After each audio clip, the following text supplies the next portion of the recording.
Ladies and gentlemen, welcome to another Bulletproof for BJJ podcast. Jiu Jitsu is not therapy, even though it can be therapeutic. In today's episode, we break down how the euphoria post-class can induce a state of oversharing and how this may be affecting our Jiu Jitsu class in a negative way. We all love going to class, but is your relationship with your coach a bit too close, and can this affect the way that you train?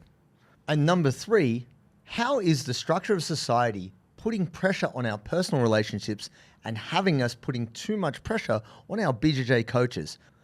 Let's get into the episode now. Oh, also, you're enjoying the content, and what we'd really appreciate is for you to like and subscribe. And if you're listening to this on an audio platform, give us a 5-star rating. We appreciate it.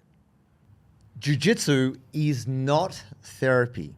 Even though it can be therapeutic, we often put a lot of weight for our personal, private conversations, life problems onto Jiu-Jitsu.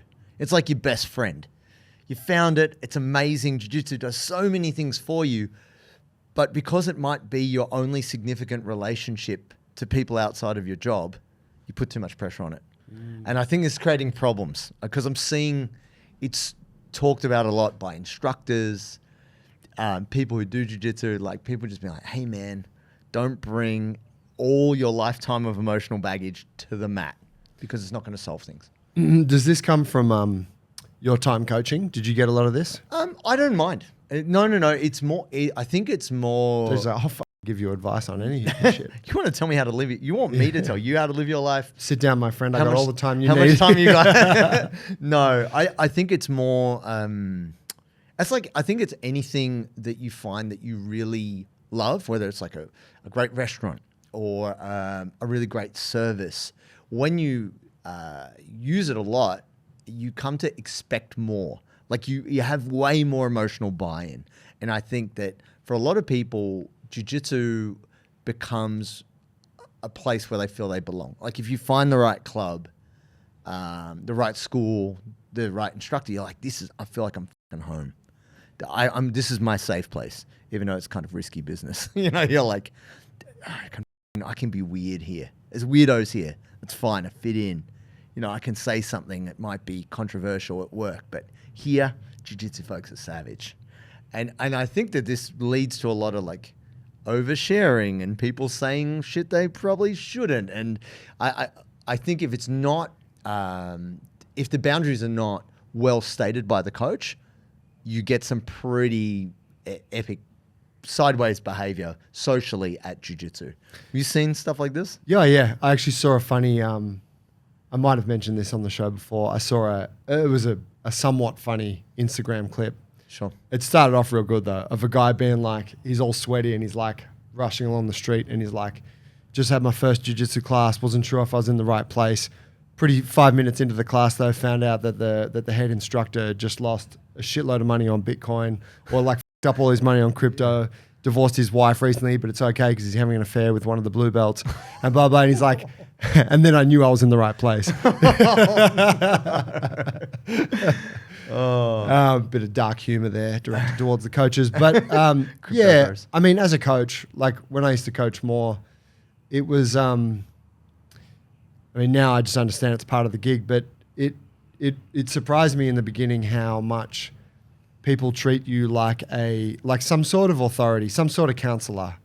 And I came to understand that because you're, and this is a fitness relevant response, but because you're teaching people, you know, how to be healthy and that often sort of intermeshes with like, how to live your life. Yeah, personal development and kind of life coaching, mentorship in a way. People assume that you really have your shit together. Yes. And I mean, I f***ing do. But he does. But you don't know that necessarily, right? It wasn't always that way. No. And so it just, and I think that is kind of a bit of a trap whereby we put, when we're in a context, be it jiu-jitsu or fitness or whatever, and you have the master, right? Which is just someone that's more superior to you. Well, right? experienced, knowledgeable in that area. Yeah, exactly. That's right. they could be the PT or the person coaching the jiu-jitsu class. We kind of ascribe some sort of godliness to them subconsciously. I think not to, like I say that within the cult of jiu-jitsu that we do that. Well, we do but I think we do it in all things, and I think that's why we do it in fitness too. And it's like maybe it's like if you take an interest in investing all of a sudden. Sure. Those people you meet who are like good investors, you start to think, that person's such a legend, like because he's really good at investing, and I'm into that right now. What was the name of the Wolf of Wall Street? What was that guy's name? Jordan Belfort. Jordan Belfort. He's actually a good guy. Yeah. I went to one of his talks. Misunderstood. Yeah. I feel like they just got the wrong guy on that one. No. But like say like you had a monk, right? Oh yeah, and I still but the thing is he never asked me for money. Like, you know what I mean? Like, no. It was But I'm sure in your mind you're like, that guy. He knows what's up. He epitomizes happiness, right? But I don't get everything from him. I just love him as a role model for happiness, and it's very simple.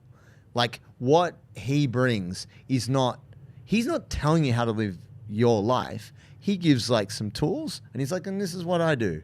And he's so happy. So I love that he's not that prescriptive. He is much more, you're like, so what do you do? He's like, I meditate 6 hours a day. You're like, all right, I can't do that. I can't just sweep the temple and meditate. Well, what do you eat for breakfast? What's your morning routine? Yeah, and it's funny because we've had little chats because he's like, he had some injuries from sitting too long. Because you sit and meditate, and he started getting hip and back problem because he didn't do any strength training. And he's like, I went to physio, and physio says I need to get stronger. And I was like, all right, let's chat. You strengthen me spiritually, and I can strengthen you physically. Shout out Ken Dorning, my guy. Much love.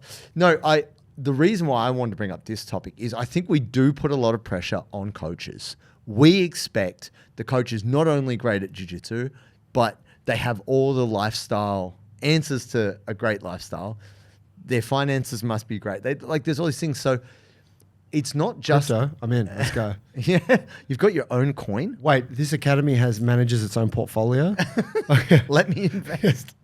I think it's because when you go to jiu-jitsu, it's associative. You're like, I go to this place. I get these good feelings. Great. And then it's just by product of... And I think it's not... It's funny, they talk about like post-nut clarity or post-sex clarity, or it's like, it's usually pretty brutal. And so it's that situation is, Don't sugarcoat it, bro. No, but what I'm saying is I think it's the opposite for jiu-jitsu. People get a weird, like almost like MDMA-esque, like, I love you, man, like... Well, I don't know if I think it's a euphoria. But that's what I'm saying. It's a jiu-jitsu post roll, which just makes people like open up, and so then then people takes the walls down, and then people just start unloading, oversharing, and you're like, oh man, nah, like, oh, I can't. Bro, you should put some cream on that. I can't. I can't check that rash. It's like, what do you think of this, Bigelow? Yeah. It's not small, it's thin. It's thin, it's long though, like spaghetti. Yeah, it's one of those things that... Great film. Maybe... Hey, the key to effective strength training is simplicity. I know that this has been the most important thing in my strength journey and jiu-jitsu journey. And it's really what's enabled me to be consistent over the years, and that's what's allowed me to consistently train and stay strong, build a robust body. And JT and I applied this exact thinking to the Bulletproof for BJJ app. We thought, how do we take strength training, demystify it, strip it back, make it as simple as possible so that busy jiu-jitsu folks, athletes and hobbyists who want to maximize their time on the mats and their progress in jiu-jitsu without spending hours in the gym each week, how do we take them and allow them to do that? And this is exactly why we built the Bulletproof for BJJ program. There is a program in there to suit wherever you're at, whether you have experience with strength training or not. If you're a total beginner or if you are advanced, you will find a home there for you. And the best part about it is that JT and I are there along with the coaching staff to help you on the journey. The other cool thing is that if you don't like it, for whatever reason, we'll give you your money back, no questions asked. You can get a 2-week free trial of the app right now. All you need to do is go to the App Store, search Bulletproof for BJJ, download the app, start your 2-week free trial today, and we will see you on the inside. What I love about jiu-jitsu is connecting with my mates, having a great roll, getting a great workout. But what I hate about jiu-jitsu is cramps and muscle spasms. And the only way to avoid this is through proper hydration, my friends. And Sodi has the answer. Sodi is the perfect mix of sodium, potassium, and magnesium, which keeps the water in the muscles when you're working and rolling. So go to Sodi, sodi.com.au, get yourself some delicious hydration salts, and use the code Bulletproof15 to get 15% off so you can roll smooth with no cramps. Yes. Because there's many different parts that go behind this conversation. And we had talked about before about community and how jiu-jitsu can be a great community if you find the right place. It's also a terrible, if you're in the wrong spot, it can be bad too. But essentially, because the leadership in a team, you admire them for the jiu-jitsu, and maybe you admire them because they didn't break your arm when they were armbarring you. And there's a lot of reasons why you might admire. Maybe they're just handsome. Maybe you're just Merengali as your head coach, and you're like, God damn, he's so good looking, but why is he so stupid on the internet? Maybe it's because he's so good looking. He's never had to actually have life skills or media training. But the difficulty is, we as humans want a simple solution. We want a one-size-fits-all, just give me the pill, give me the thing that fixes my shit. And the mistake I see a lot of people making is they think jiu-jitsu is the pill. They think jiu-jitsu is the solution. Jiu-jitsu can also create problems. It can also create lots of other things. And I'm not saying this to say anything bad about jiu-jitsu. It's more that we need to be able to love jiu-jitsu, enjoy it, have our friends at the gym. But I believe there needs to be a level of pressure taken off coaches to be our gurus. You know, that is not the way. And also, it's not just that they're people, but they're human, they're fallible. It's like, also don't give them all your problems. This is a mistake. Like, there's a reason why therapists get paid so much money. Like, just because it's not just like, qualifications and stuff like that. They're having to hear some really terrible stuff. And if you're a jiu-jitsu coach and you have 50 people in your gym and 10% of those people want you to be their best friend, that's hard if you already have best friends and you already have a family and you already have other stuff going on in your life. Now, I want to bring up the example of hairdressers and personal trainers, because I've been a personal trainer, I haven't been a hairdresser, but I have had some chats with hairdressers like, oh yeah, I know every dark secret. I get them. Because you spend time with this person intermittently, and if they're a good hairdresser or a good personal trainer, you see them pretty regularly, and then they become this third-party other who is not directly in your life, but they're in your life. And they kind of know you. And then you have to spend time with them. You're locked in, because if you're the personal trainer or the hairdresser, you're being paid to have that chat. And it goes from like, oh yeah, like, oh, you know, oh, you got a dog, that's nice, oh, cool, to like, you know, and then my uncle, and you're like, oh, hang on, don't. And then there was this barbecue, and you're like, oh my God, you can't run away, right? You're trapped. And so as a coach, when you're teaching a jiu-jitsu class, sometimes after class there'll be some chats. Or, you know, your student is getting really angry in class, and you take them aside and you go, oh man, what's going on? And then they just unleash on you all the horrors of their life. And this is hard, because I think as a coach you care and you want to see your students get better at jiu-jitsu, but you don't have all the tools to solve all their worldly problems. You know, like, I think this is a difficult thing to navigate as a coach, but it's also like, people need to kind of keep in check that it's not fair to be able to put it all on your coach. They don't have all the answers. You know, have you ever experienced an oversharing in the gym, Joe? Not necessarily jiu-jitsu, but like a client just came to you and said, this is going on in my life. And you're like, whoa, we haven't even finished the warm up. Like, let's warm up before we get to the childhood trauma. Yeah. I've had heaps.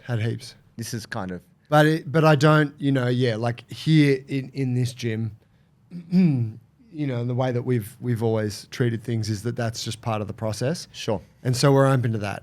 because the dilemma is that it's often in the moment of, it's usually when things get intense, right? Where the cracks start to open up. Yeah. And that's where people then, the thing comes to the surface. Yeah. And they break down in tears, or they have a moment, and then they feel the need to explain what happened. And they're like, oh, hey, yeah, I whatever. Something's going on. I've been through some shit. So in that way, I think that's unavoidable. And I think that you got to, like as the leader, right, the coach, you have to have a basic toolkit to handle that moment. Doesn't mean you need an answer, but you need to be able to like navigate it. Yeah, hear someone say, that's terrible. Hey, we can talk about it another time. What do you need to, do you want to sit down? Do you want to keep training? Would you rather, that kind of thing. But I would say, there's a problem there because I think that's going to happen and it's very normal. But I think that it's maybe a bit problematic if it goes beyond that and that the person expects the coach to then continue to help them with that thing. Yeah. Because it's like, hey, I'm really just here to give you a good workout. Yeah. And help you or teach you some techniques and run a good class. Yeah. And I want to help you, but this is outside of the very much outside of the realm of what I know. You know? Definitely. And I don't think there's anything wrong with saying, like, knowing your lane, like knowing what you're good at. If you're someone who likes to give life advice and feels like you're coming from a good place in that, like, whether that be you've done some counseling, you've been a counselor, or you've had a role where you've had to help people get through stuff, and you're happy to do it, well, then that's great. But if you're a 22-year-old, brown belt who's just specialized in bashing people with jiu-jitsu, and you have low-key autism and a new steroid habit, maybe you're not the most like emotionally open and receptive person to be fielding people's problems and how to deal with. You got some middle-aged mum that's talking to you about her marital issues or whatever. Yeah. I mean, you would like to think that people are maybe a little bit discerning about who they put it on, but yeah, I suppose I think, like I was saying about the post-jiu-jitsu euphoria, like people just start to like open up and talk, and I mean, I've had some really candid conversations with, not as a coach, just as a like men's chat group, like a bunch of like hardened blokes being like, yeah, mate, that's an ingrown hair. That's what that is. They call it Trucky's bum. Yeah. Nah. Oh, yeah. Men get it, and people just, guys who you're like, am I getting medical advice from a concreter?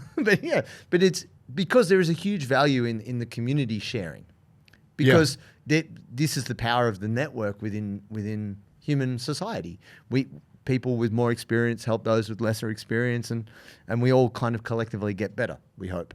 But this idea of the jiu-jitsu therapy is therapeutic in a lot of ways in what it does for us in terms of giving us a dose of really great hormones and giving us a source of exercise and giving us community.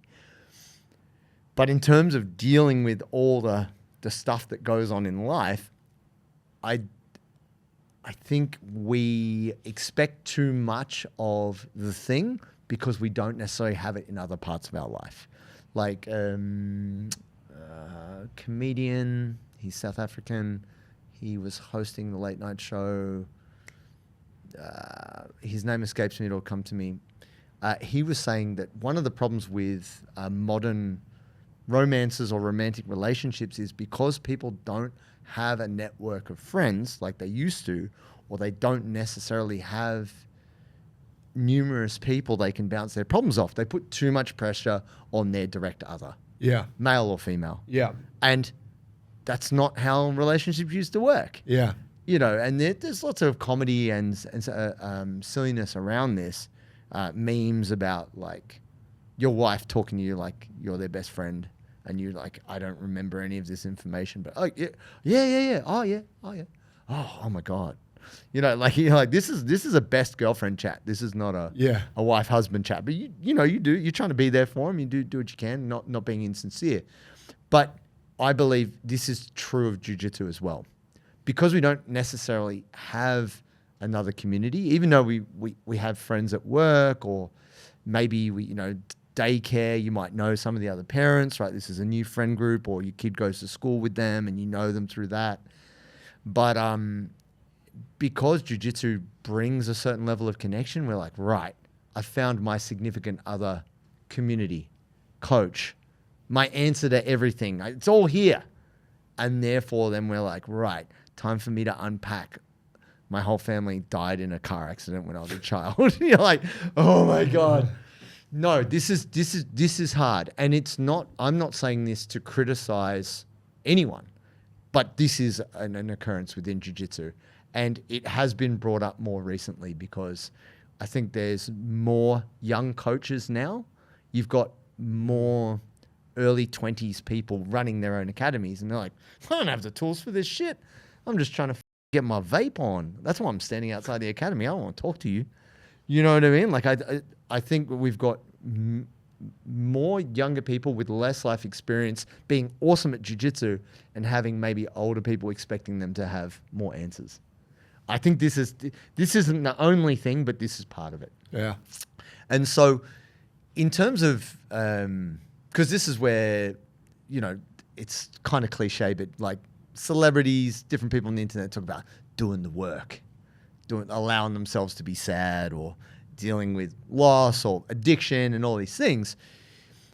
I actually think that this can, bringing that to jiu-jitsu can detract from the jiu-jitsu experience.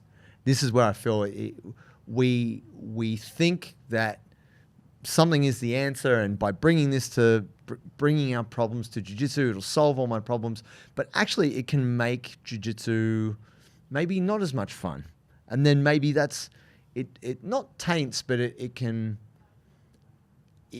What's the right word? Muddy the waters. Yeah, so something like that. Something which was really fun and just really lighthearted and just cool, just becomes like uncomfortable or awkward or shit, I shouldn't have said that thing about my third nipple. I got to leave the academy now. You know, like something like that. Have you seen a situation like that? BJJ has become so competitive. Man, I really struggle to get to enough classes to stay good, but I still roll well. How? I use Submeta, submeta.io. If I don't have the answer to a technique, you know who does? Lachlan Giles. If I don't know how to do a technique, you know who also has the answer? The B-Team guys. Where are they? They're on submeta.io. I go there, I suss out the class, whatever technique or position I don't know, it's there, it's available, and you can do it too. It doesn't matter if you're a white belt, or you're a black belt, or you're just a hard BJJ nerd trying to improve. Submeta.io is the edge. Even if you can't get to class, you can still study and you can still improve. It is the most comprehensive online platform for learning jiu-jitsu. And the great thing is it's structured in a way that keeps you engaged so you can remember what you're watching.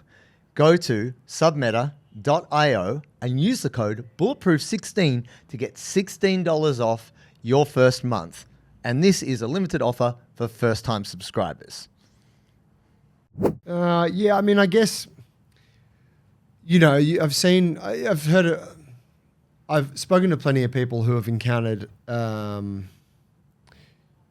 non-jiu-jitsu related sort of conversations at the gym that have put them off the gym. Right. Right, which is maybe not exactly what we're getting at, but it's like you realize that, oh, that person there's like they're super conservative, right, and you're more left-leaning. Yeah, sure. Or vice versa. That dude's racist, and you're like, oh, I used to like training with that guy, but now I think he's a fuckwit. Yes. You know, and so, and that's unavoidable, right? Yeah, that's life. But I guess I can see it kind of being a similar thing where it's like, maybe what you're bringing or someone's bringing to the thing that's not jiu-jitsu related is great, and it's within the realm of what you can want to help with and chat about, but it might not be. It might be something that is off-putting, and and that's when it can ruin the experience. Yeah. I think it's a good message you're making about like just being mindful. Like if you are the kind of person that does overshare from time to time, or if you've had such conversations where you've shared intimate personal stories with someone at jiu-jitsu, and like you totally should, right? There's nothing wrong with that, but you should be mindful that that can have an effect. Yeah, for sure. And you know, and you know, maybe you just shared a little bit, and that's great. It gave some context about you, or maybe you're like, oh, I've started a bit of a thing here where I talk about this, where we talk about this all the time. Yeah. That could be problematic. Yeah, As in, there's better qualified people to have that conversation with. Yeah, and look, you know, I had a conversation with a guy at a gym that I trained at a little while back when I moved up to Sydney, and I was kind of testing the waters at this gym. And I don't know if I told you about this, but we used to just train at the same time, but there was no one in the gym, it was just he and I. And he was kind of starting his day, and I was kind of finishing my day. And yeah, he's a big, strong guy, and he was kind of didn't want to make eye contact. But after a while, I was like, "Oh, hey, how you going?" Blah blah, little chats here and there. But then eventually, the conversation turned to like, I said, "Oh no, I'm engaged," and he's like, "Oh, when are you getting married?" And I said, "Oh yeah," and he's like, "That better be in a church." I was like, "Oh, it might be." It's just like, so you know, you get a certain tone on the conversation. You're like, okay. And then he's like, you know, just chatting different things. And then he was like, yeah, it's just difficult being a white guy, you know, in the modern era. Oh, okay. All right, cool. And then, you know, like, I'm like, whatever, man. I'm just, sorry, okay. I'm not going to say anything. Like, yeah, cool. You believe whatever's going on. And he's like, what are you doing on Sunday? And I was like, I don't know, like, not much. He's like, you want to come to a group? I'm like, this guy asking me out on a date? What's going on here? No, it's just like, you know, it's just group of guys, you know, like, just, you know, strong, white Christian men. We just get together.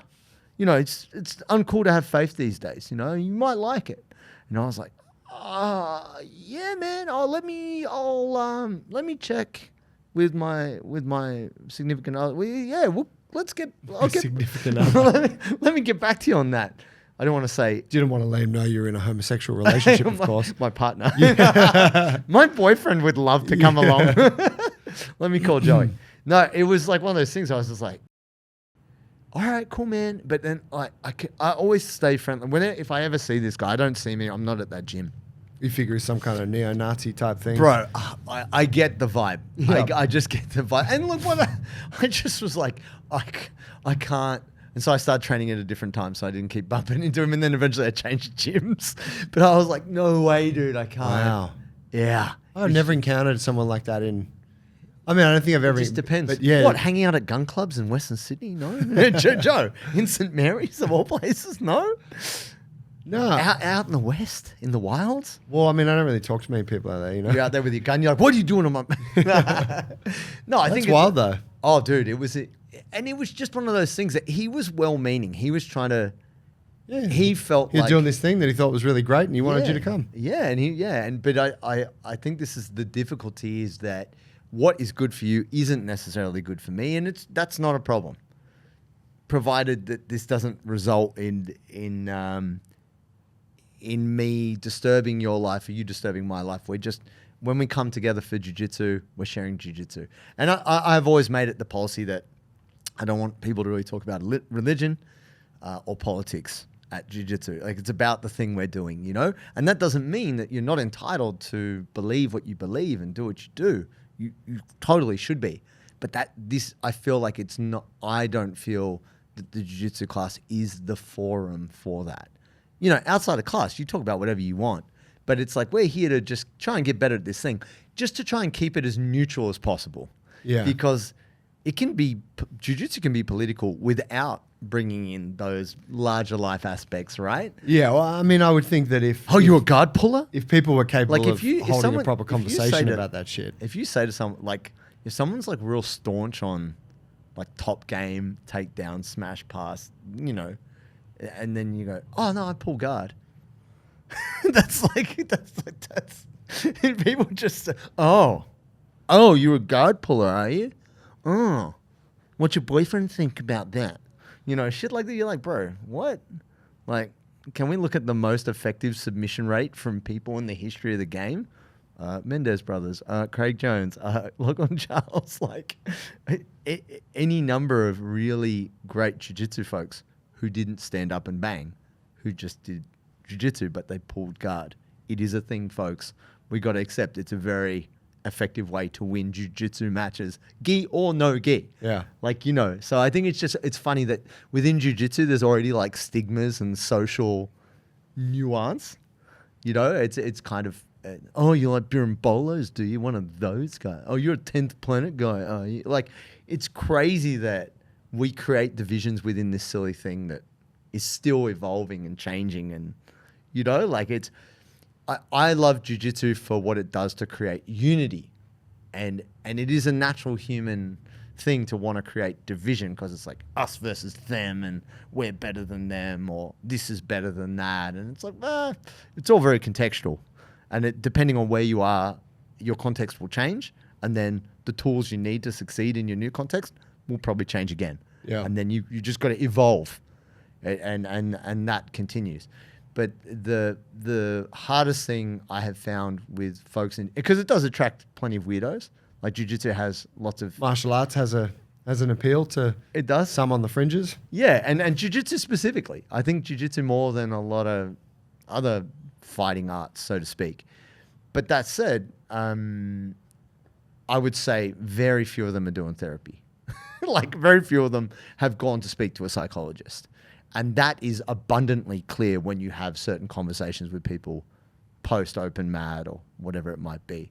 So really this whole piece is not throwing shade or shame on anyone other than say, give your instructor a bit of a break.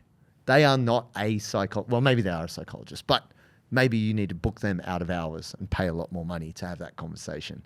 And that really, if you really want to share something which is really meaningful to you, you gotta read the crowd a little bit because maybe, you know, it may not be as well received as intended when you bring something very personal to the table. I think that's it. That's it right there, folks. Now, speaking of oversharing, what would help us share this with the world? Like and subscribe, my friends. It means a lot to us. And word of mouth. That's the thing that people have forgotten amongst all the algorithmic magic is when you tell a jiu-jitsu mate, hey, I listen to this podcast. What do you think about that? They go, oh, yeah, I'll check that out. That's a great way for more good people to hear stuff like this. So please give it a share. We appreciate you all. Peace.